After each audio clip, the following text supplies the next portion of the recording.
Okay, there we are. Hi, how are you? Welcome to today's live. We're going to talk about the six typical patterns slash pitfalls that women often find themselves falling into that really contribute to their stress. Okay, so these are six common patterns. You might want to grab a paper and pen as we go through these, and just you might even just by the name see where you are. And then I'm going to talk a little bit about how these patterns develop, how this happens. Okay, so I was trying to bring up the picture that I used when I created this, but for some reason I'm not able to do that today. But if you saw the event, you saw these six different patterns, and this is the way that I titled it is the common pitfalls that successful women fall into. And here's why I say it that way, because women, people in general, but I'm just going to stick with women right now in this conversation, tend to find things that work for them. They find ways of handling things and dealing things that gets the job done. And so women who are very successful and make things happen, handle a lot in their life, they do it through these patterns. And that is great until these very patterns become the thing that work against us. These patterns become the thing that starts to overload us because we're now in a pattern and we only know how to use that. And we only know how to be that way. And then when we need to be a different way, we don't know how to do it. Okay, so that's why it becomes a pitfall. It can start out as a really great way to be to get things done and become a pitfall. So before I jump into all of that, I want to welcome you to today.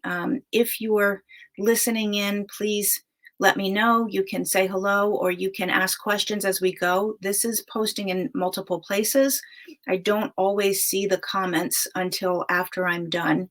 If I do see them as we go through, I will definitely answer them. Okay.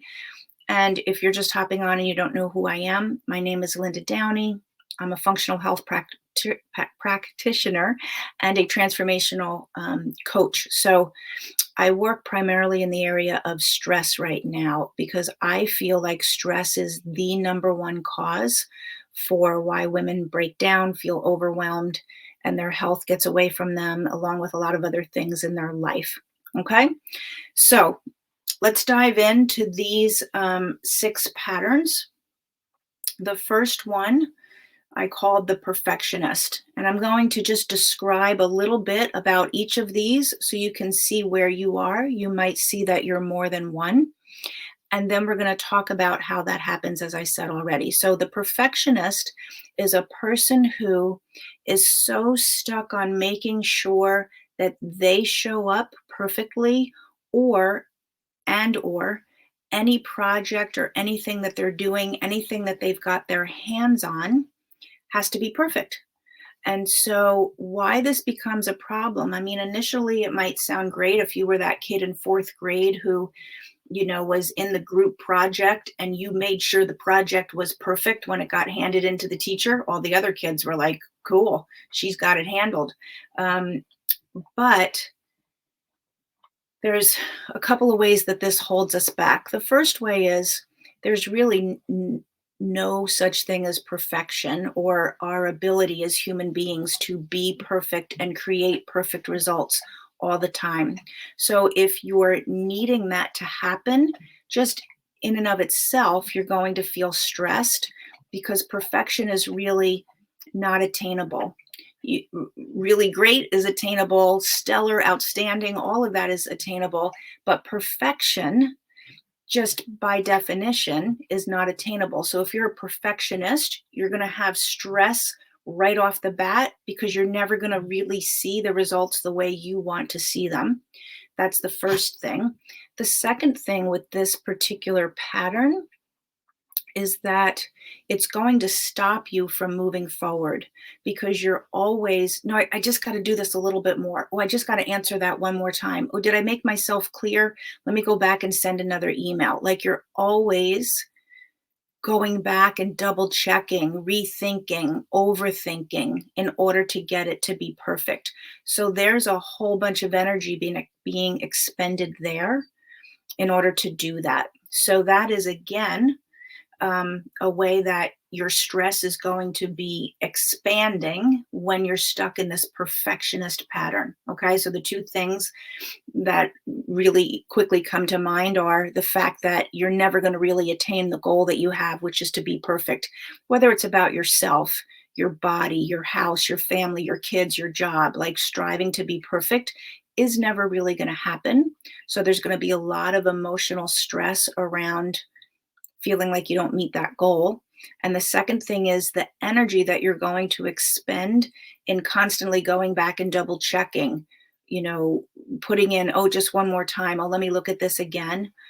And if you're looking to be perfect, you won't take on the next thing. You won't move forward because you didn't get this thing perfect yet. So sometimes in the way that that shows up in the job situation is, I I got it. I'm still working on this. I can't get to that yet because this isn't perfect. So there's a great phrase in the coaching world somewhere. I don't know where I heard it. And that is done is better than perfect, especially when you recognize that perfect is really never going to happen. Okay. So getting it done because that's a stop. And then you're stressed because you're not moving on. Okay. So right there in that first pitfall or pattern that we've identified are several ways that stress will show up because of that pattern of needing to be perfect. Okay, the next pitfall that I put on the when I created the event was the yes girl.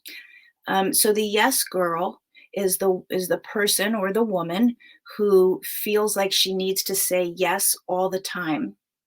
And so, again, as I started this conversation, there's a place in your life where this pattern got started. And it got started because it served you. It got started because it really handled something that you needed to handle. And so you saw that it worked. And so you started to do it again and then again. And now, maybe years have gone by and it's the only way that you know to do things. Okay, so keep that in mind. But the woman who's the yes girl is always saying yes. Not hard to figure that one out, right? Always saying yes to everything. And it might be that she feels she's the only one who can really do it in the way that it should be done or the way that she wants to be done. Or it might be that she feels if she doesn't always say yes, she's going to be seen as a slacker. So she might say yes 9 out of 10 times. And that 10th time that she doesn't say yes, she's completely worried now that everybody thinks she doesn't do enough. Whereas probably most other people are thinking, oh my God, you've already done everything. Let somebody else take that on. So that's the yes girl, just driven to say yes.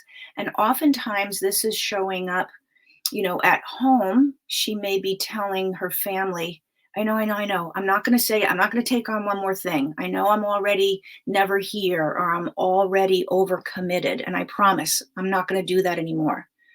And then, like, out of her mouth, she hears herself saying yes again because it's a pattern that's driving her. When after I go through all of these pitfalls, I'm going to just go over so that you can start to look at your life. And if you have questions, pop them in. But where did your pattern show up? You might have one of these, you might have more than one. It's not uncommon. But where and when did that show up? Because being aware of that is how you can start to dismantle it. Okay, so that's the yes girl. The third pitfall or pattern that I put here is the shapeshifter. And if you're a fan of like supernatural movies, right? Shapeshifters are usually people who can morph into, oftentimes it's an animal or some other creature when they need to. So a shapeshifter is a woman who thinks she needs to be what everybody else needs, wants, or expects her to be. So instead of being comfortable in who she is, even in and of herself, and instead of being certain that she's enough who she is and as she is, she keeps trying to shift herself into some other thing so she can serve other people's needs. I wish I could see you and see it because I would say, raise your hand if this applies to you. Um, right? So that might show up in the work in work or at home, really, if you're seeing there's something that needs to be done, and even if it's not your thing, even if you're not sure about it, but you're like, I could do it, and kind of like the yes girl, but the yes girl might stay in her lane a little more. The shapeshifter doesn't really even know who she is because she's been trying her whole life. So it might have, like in high school, be the girlfriend. You get your first boyfriend in high school and he wants this, this, and this. So you're like, okay, I'll do that. Okay, I like that music. Okay, I'll dress this way. Or, you have girlfriends and they have their things and you kind of like these things better, but these are your friends. So you keep your mouth shut and you do what they think and you do the activities that they want to do. And then when you get out into the world, you're still doing that. You're just figuring out, what does everybody around me, especially the people that are important to me, what are they expecting and wanting? And then I'll go be that. But you lose who you are. You lose your connection to yourself and really the uniqueness and beauty that you are when you do that. And I want to pause here before I go on to the next ones. As a person with a health background and all of the years that I've been in health and wellness, I remember being in a class on autoimmunity. And the person, it was actually Dr. Zach Bush who was leading this conversation. And he said, you know what? Autoimmunity, the physical body, the immune system doesn't recognize the body that it is there to protect, right? That's an autoimmune condition. The immune system isn't recognizing. And he said that happens when the person, the human being, doesn't recognize self anymore. They have lost themselves. And that happens when you're shape shifting. And that's actually, remember this example or this particular one, because at the end, I'm going to come back to this and give you, I think, a very powerful example that you can map onto your life. Okay.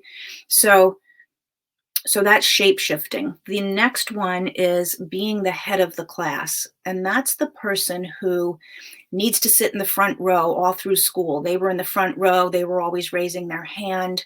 They need to be at the front, at the head of the class, the one who's always producing the best results. And what's stressful about that pattern is there are times when other people are going to want to and deserve to be in that front row seat. And this may sound like, yeah, I know that. But the drive, the internal drive, and the way that your body feels is, I guess you could say it's competition, right? Like, no, I got to be the one.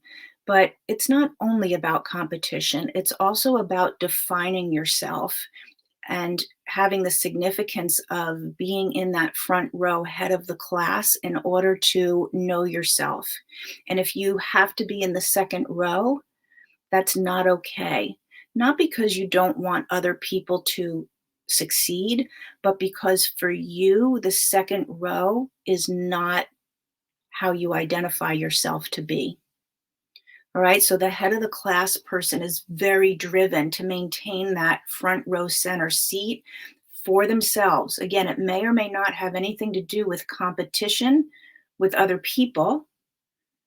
You may be fine that other people are successful, but it's about yourself. And it's not like, there's a lot of sayings like, yourself is your own best competition, or always compete against yourself. And that is great.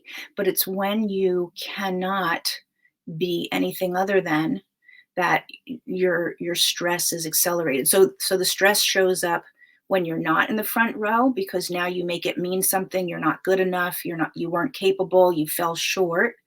And or it shows up in the energy that it takes to always be there. So maybe you really are in the front row most of the time, but what it takes to be there completely drains you. So again, back to the beginning, these patterns started somewhere in your life where it worked. Somewhere where being that way got you results, got you the accolades, got you the goal that you were looking for. You felt really good about it.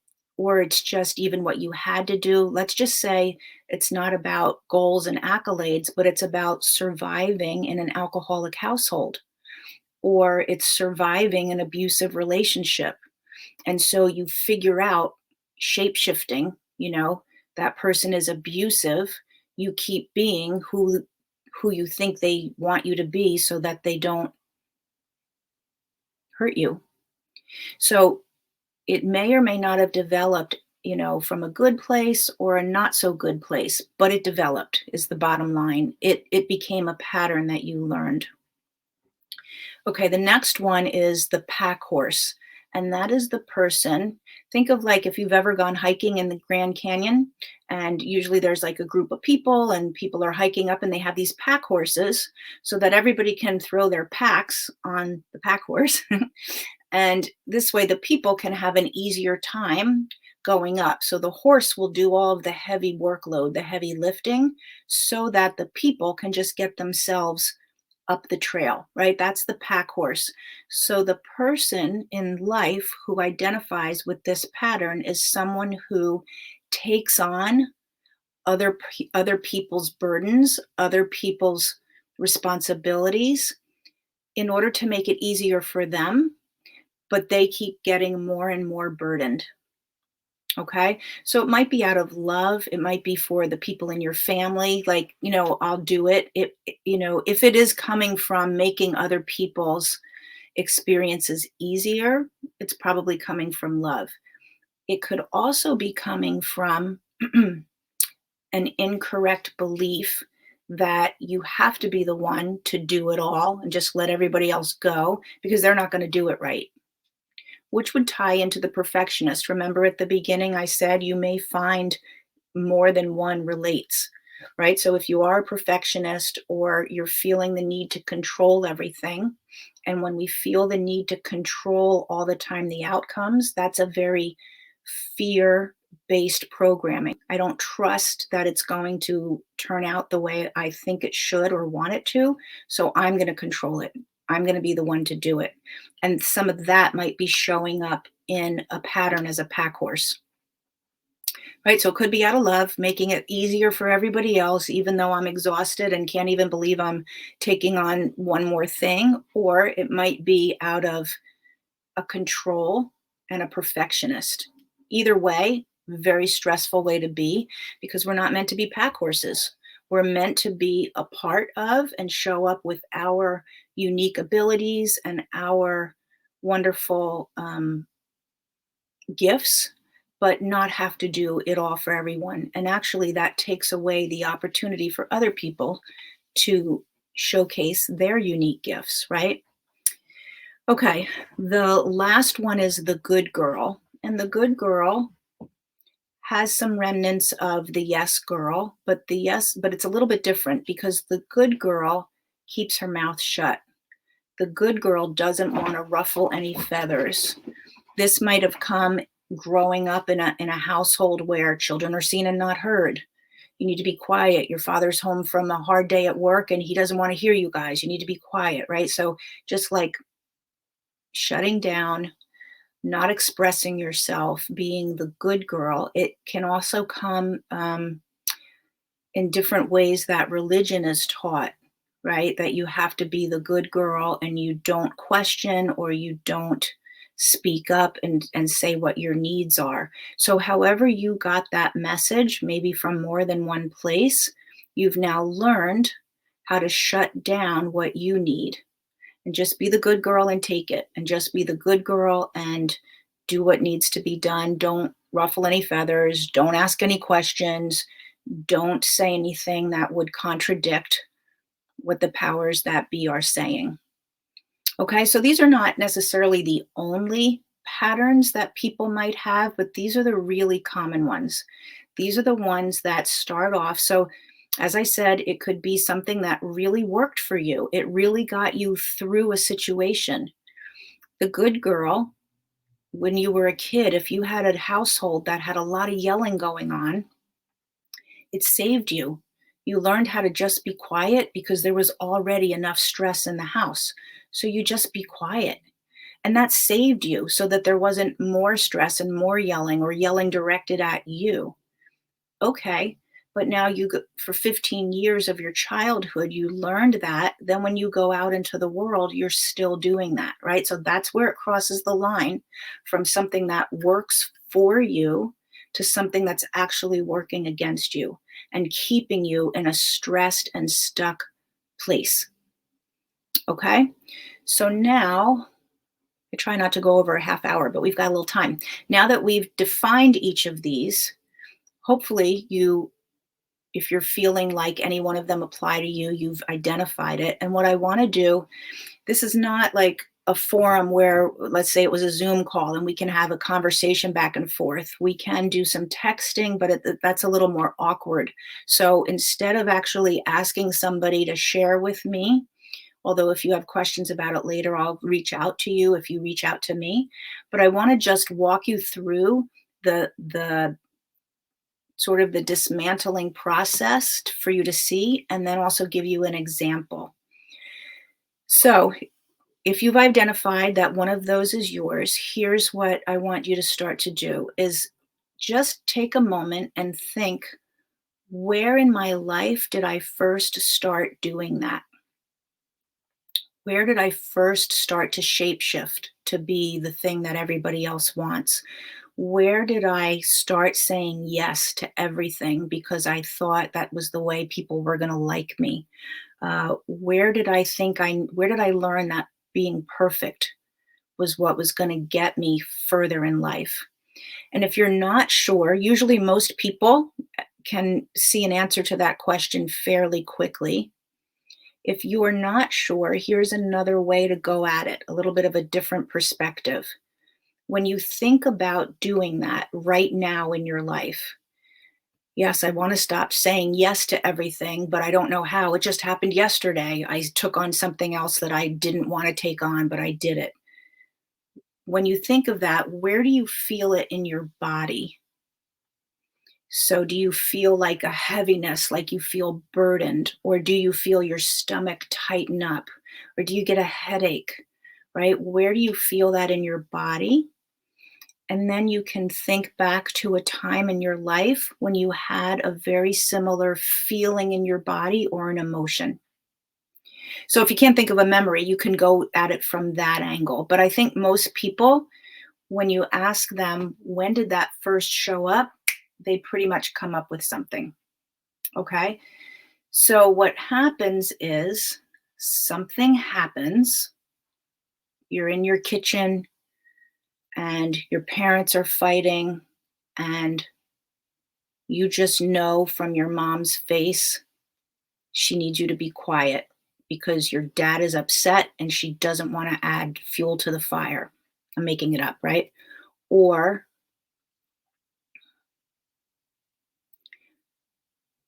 you're growing up in your household and you're the oldest, and there's, I'm going to say, my adult household raising my children. So if you don't know me, I have a daughter who passed away in 2019 after 15 years of catastrophic medical issues. She was the second child. My son, who's 2 years older than her, saw the stress and the upset and the fear from the moment she was born. He was 2 years old. And I saw him really learn as we went on with managing her care and loving her. But the stress that put on our household, I saw him taking on the role of being a good boy, like not ruffling. He would say, no, no, I don't want to go do that because you won't be able to drive me. It's going to be too much. You're going to be tired. Was as a 6-year old. And I would say, no, it's okay. Let me figure out how to get you there. Even if Charlotte is in the hospital, that's my job, not yours. So I could see that developing in him. So whatever the situation, right? Think about something happened and you saw this was the way I need to be in order to handle this situation. And then it worked. And it worked. And then you were like, oh, that worked. So the next time something happened that was at all similar or familiar, you did it again. And then again until that was your pattern for coping. So again, because I can't really do this as a conversation, I'm going to share another example. I just did a short one about my son, but another example. This was a client that I was working with a year ago, and she had a lot of autoimmune issues and really struggled with her body. She is in her early 30s, and she has a great job in Manhattan, a vice president at a small company in Manhattan. And this was during the pandemic. So she was working from home and we were working together. And some of you may have heard this story if you've worked with me before, whatever, but it's such a great illustration. So we're talking about stress. And she says to me that her schedule now in the pandemic, she lived in Manhattan at the time. She's since moved out, but she was living in Manhattan. And so she would start around 6 or 6:30 every morning, get a cup of coffee, turn her computer on, and then work throughout the day. And she was often still on her computer till 9 o'clock at night. And she lived with her boyfriend. And before the pandemic, they had a routine of both getting home from work because they worked outside the home. They would get home and they would go for a walk together. And then they would come back and they would spend the rest of the evening, whatever, hanging out. But now she was staying on the computer till 9 o'clock. So I said to her, Susie, I'm going to change her name. Susie, why are you staying on the computer from 6:30 in the morning till 9 o'clock at night? You weren't doing that before the pandemic. And she said, I'm working from home. I'm worried that my boss is going to think I'm not doing my job. And I'm worried that she's going to think I'm a fraud. So I just stay on all day, but I'm exhausted. I'm not getting good sleep. I can't fall asleep when I go to bed, but I'm so exhausted. I don't even do the walk with my boyfriend now because I'm too tired to do the walk, but yet I don't sleep well. And as I said, she had a lot of autoimmune issues. So I said, okay, when was the first time in your life that you had that feeling of, I'm not good enough. I'm a fraud. Her words were, I'm a fraud. I'm worried that my boss is going to see that I'm a fraud. So she pretty quickly remembered. She said, well, when I was in first grade, I went to a Catholic school and my teacher was very strict. And I was one of the slower students to get to reading. And just really academics in generally wasn't great for me. She said I was great in the performing arts. I was very creative. I loved regular art, but the reading, I couldn't get it and whatever. So one day, the teacher told her to go down the hall and get her sister out of the third grade classroom. So Sally, is that what I said? Susie, whatever I said her name was, because I don't want to use her real name. She went down and got Mary, her sister from third grade, and brought Mary back. And in front of the entire first grade class, the teacher says to Mary, Mary, you were such a good student when I had you in first grade. You were a great student. You were a great reader. I want to know why you're such a bad big sister. And Mary's like standing there. And the teacher goes on to say, you are a bad big sister because you haven't taught Susie how to be a good student. Susie is struggling. She doesn't even know how to read yet. She's not a good student. And you didn't teach her how to do that. And in that moment, Susie decided that she would never be good enough. Mary's the smart one. I'm the one who doesn't cut it. I'm not good enough. And I'm a fraud in everything that I do. As a 6-year-old first grader, she may not have said those words like that in her little brain. But that's the decision that she made. Because then as we started to talk about it, she started to cry and she said, oh my God, I've been doing that since first grade. She was a shapeshifter. She said, I decided I would never be good enough. I decided I wasn't the smart one. And so what I have to do is I have to work really hard all the time to make sure everybody else doesn't notice that they don't realize that I'm not the smart one and they don't realize that I'm not good enough. So we did a lot of work on, is it really true that she's not good enough? And is it really true that she's not smart? Because to be honest, she's brilliant. She's brilliant. And she's a vice president in a company in Manhattan at 32 years old. And she's been there for 5 years. So she knows what she's doing, but she doesn't know that because she's still always back in that 6-year-old moment. And that 6-year-old little girl is driving all of her decisions and behaviors now as a 32-year-old. When she goes into a conference with her boss and the other VPs, who she is not good enough. I need to shape shift. I'm just going to show up here, whatever they think they need. Okay. So that is one example. I hope as I went through that, you were able to map it onto your own life and see where that's showing up for you, how it's showing up for you. If you have any questions like, yeah, I kind of see it, or I definitely see my pattern or my pitfall, but I don't know how I developed it, or I don't know how to dismantle it, I'm happy to have a little chat with you, or whatever. Okay. So I'll look later after this is done for any comments that I need to answer. And I also want to tell you that not next week, but the following week, March 28th, I'm going to run a workshop. And it's going to be a workshop where you have to register because we'll be on Zoom so that I can interact with you. And it's going to be 4 days, and we're going to do a lot of different things. We'll do some of this work, we'll do some other work. But if you want to be on that, keep looking because that's going to start to be announced and you can register for it. But this way, it's not just me talking to a blank screen and trying to reply to you later, but we can actually do some work together. Okay. So thank you. I hope that shed some light on maybe some of your patterns and where they come from and how you get them and how they're adding to the stress of your life. Okay. Thanks so much. Happy St. Patrick's Day. Oh, I should have wore green. Sorry.